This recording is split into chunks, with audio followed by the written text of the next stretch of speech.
Sebagai seorang penyokong Chelsea, kami semua ada trauma. Dan trauma itu adalah Chelsea lawan Barcelona dekat Champions League second leg pada tahun 2009.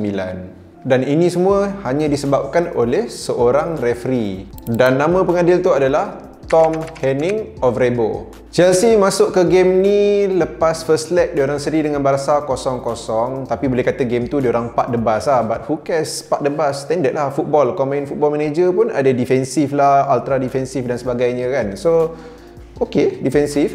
And then time tu Chelsea dimanage oleh Gus Hiddink. Dan bila start je game ni, awal-awal minit lagi Essien dia dah buat volley, terus score, and then time tu Chelsea dah leading 1-0.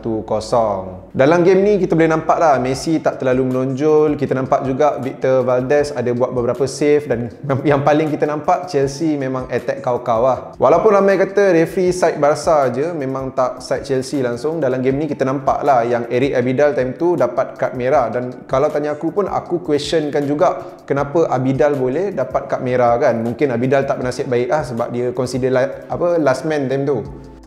Pada awal game kita ada nampak lah yang Malouda ni dia kena fall. Lepas tu ramai minta penalti, tapi time tu free kick. Tapi kalau point of view from the referee, maybe 50-50 lah. Sebab time dia kena fall tu macam kaki dia dekat luar kotak penalti, tapi bila dia jatuh dah memang kat dalam kotak penalti kan. So yang tu bukan benda yang perlu diperbesarkan sangat lah bagi aku. Yang tak okeynya bila Drogba dia tengah attack, lepas tu dia macam ada touch lah dengan defend Barca ni dan dia jatuh. Time tu memang ramai rasa penalti lah, even commentator pun cakap penalti. Dan yang paling menyakitkan hatinya lagi bila Anelka sentuh bola kena tangan PK, tapi referee tak bagi penalti. Dan bila aku cuba replay balik susah lah sebab kamera tak cover position referee kat mana time tu, time aku buat research. Tapi based on macam ada player lain dekat situ, aku rasa mungkin referee tak nampak sebab kena block dengan player lain. Tapi still is obvious penalty untuk semua orang lah. VAR tak ada lagi time tu.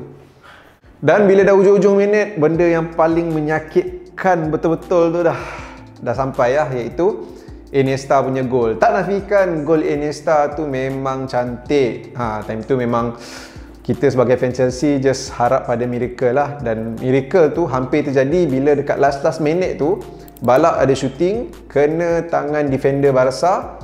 Dan time tu kita boleh nampak lah position referee time tu obvious gila, nampak bola tu kena dekat tangan, but then dia tak bagi pun penalti. Lepas tu kita nampak lah Balak kejar dia, separuh padang Balak kejar dia kan, macam tu kan. Tapi itulah referee buat macam tak ada orang kejar je kan. Pandai dia buat bodoh. Bila match dah habis, kita pun nampak lah yang Drogba pergi dekat kamera bagi tahu, are you seeing this? This is perkataan mencarut tu, disgrace dan sebagainya kan. Dan bila match dah habis, Drogba dengan Bosingwa ada kena tindakan. Lepas beberapa tahun, referee adalah confess yang dia tahu dia buat silap dalam game tu dan dialah penghalang Chelsea untuk nak advance ke final. Tapi dia tak ada rasa patut minta maaf sebab bagi dia ini part of the game. So mungkin referee lain pun akan bernasib tak baik macam dia juga. Itu menurut dia lah. Dan dia ada bagi tahu sampai tahun 2012 dia asyik dapat ugutan bunuh. Tapi kenapa 2012 stop? Bila aku tengok balik, 2012 tu lah tahun Chelsea menang Champions League lawan dengan Bayern dekat final. So korang peminat Chelsea, adakah korang masih koyak lagi dengan peristiwa tu? Sebab tak tahu lah, untuk aku just ada feeling yang kalau kita pergi ke final time tu, kita boleh menang Champions League. Sebab final pun MU tak senang lah nak lawan Barca menang 2-0.